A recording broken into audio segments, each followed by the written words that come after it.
Hi there, welcome back to Watch of Realms gameplay. Quick review. We're catching up on this Argent Summoning event in which you have Anora, an event exclusive with a 15 times drop rate guaranteed within 250 summons. Let me know if you've got lucky. You've been able to pull her earlier on. We need to take a closer look at what she's all about. Now, just so you can see it for yourself, and it's moment in time of recording, although it's coming towards the end, 16 hours remain. You can clearly see her there. You can see the animations as well.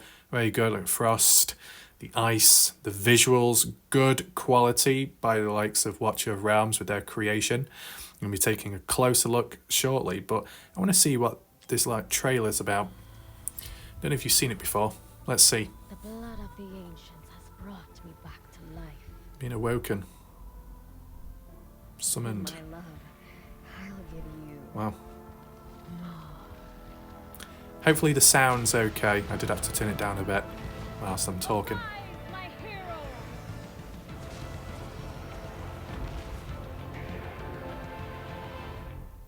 Yeah, it's really good.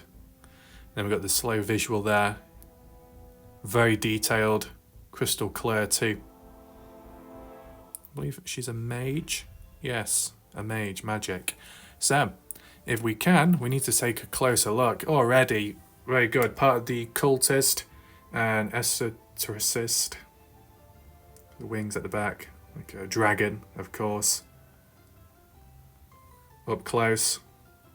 Can see her face, the visuals, red eyes, red lipstick, the shoulders, armor, and then that giant staff with hands, animated hands with claws. It's kind of created that a bit creepy as well.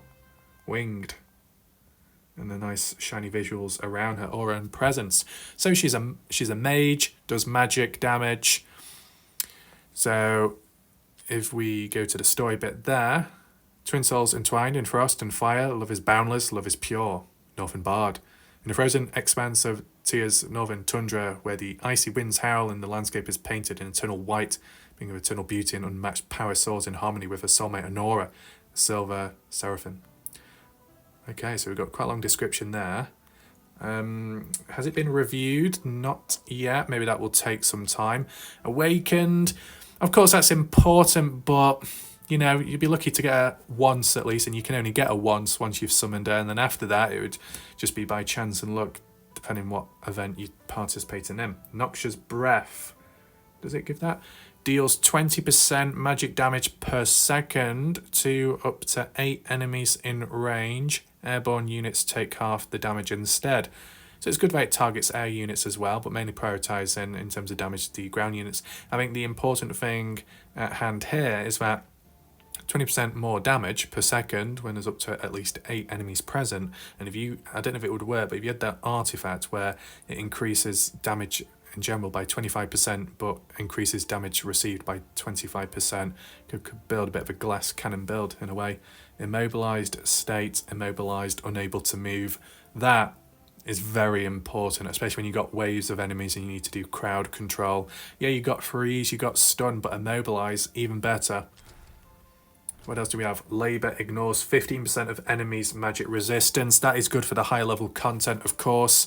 Inherits 100% of the master's attributes and assists the master in attacking enemies in range. Each attack deals 90% AoE magic damage up to 8 enemies.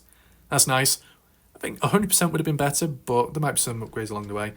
We've got penetration, definitely need that. Enemies on tiles affected by Noxious Breath receive 20% increased damage from both the hero and Labour. Ooh. Oh, enemies on tiles. When do you get enemies on tiles, though? Or are we talking about tiles in where you can't... Well, actually, no, tiles apply anywhere on the mapping area where you can deploy a unit. If an enemy's deployed on it, it'll be affected by the Noxious Breath, which does the 20% more. Okay, fair enough. What about the skills? So the path of the summoning, range, talent-wise, when deployed, summons Labour immediately. Okay, the AoE damage. The hero and Labour permanently gains Sanctity, immune to most buffs and debuffs. Well, that's good and bad, right? Immune to debuffs, that's a good thing. this person can last longer and carry on doing what they need to do. But for buffs, immune to most of them. Would this be impacted by the likes of the passive abilities of... Oh, who's the person called again? I can't find her. You know, the one in like purple, the one that can increase damage when she uses her inspire ability. That person.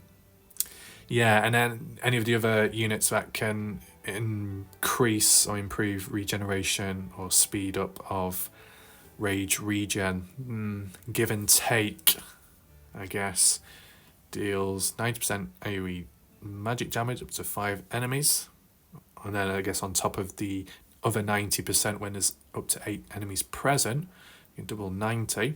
Not too bad in fairness. And it was AoE, that's pretty good. Increase the base attack as well, 95, 100. Yeah, that's good, that. Okay, you could be doing over like 200 damage.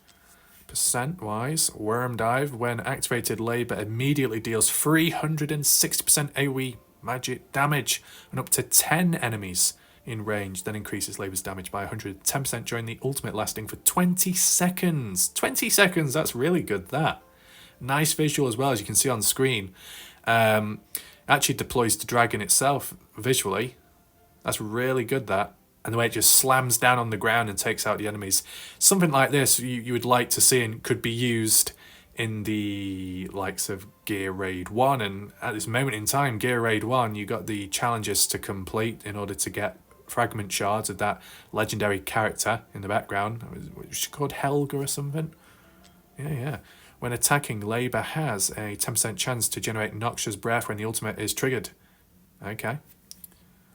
A lot of abilities shown on screen, can't even fit it on. Agitation. When on the battlefield, increases the attack of Labour by 10% and grants damage increases to other allied summons. That's what you want. So whilst certain buffs may be immune to, so how do you benefit there? She can give back to your friendlies, your allies. So could you see something like this in Clan Boss, Nightmare number 3, maybe Nightmare 4?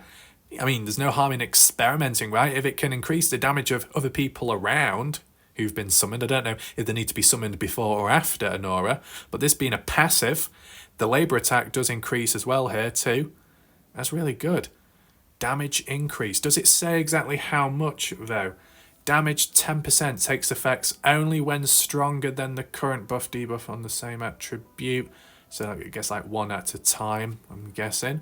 But yeah, I know it could definitely help in Gear Raid 1. How far into the content of Gear Raid 1? At least up to 18 stage. And what's that last one back there? Arise, my hero. Bond skill passive. Obtain hero Yimeret. Is it Yimeret or Miret? To unlock the following bonus effect. Summons Labour Ice instead of Labour. What's that? Okay, Master's attributes. Attacking enemies in range. Deals 15% increased damage to controlled enemies. Each attack deals 110% AoE damage up to 8 enemies with 30% chance to inflict Winter's Bite. Okay. There's a lot going on with this character, of course. Damage escalating. Cost 22. Redeployment time 60. Block 1. I think the cost of her, reasonable, to be honest, because there are other units like... Well, actually, no, I can't think of the other ones.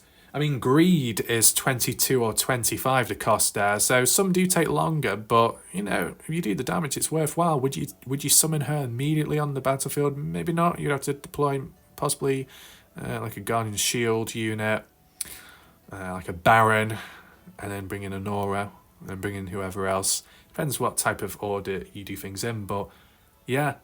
I mean, besides the skills and abilities, the creativity, the visual aspect of this unit, very unique, stands out. You know, the dragon animations within how it being summoned through the ultimates. I'd say Watcher of Realms have done a very good job here. Creative, clear, crisp, visuals, sound-wise, animation. They've got it all under control, and it's clearly visible.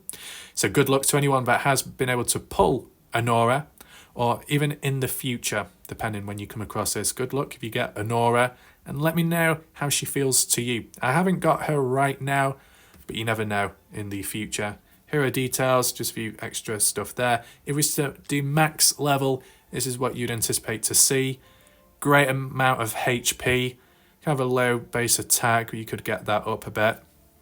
Cost wise, attack speed, normal as it is. Attack interval 3.5 seconds.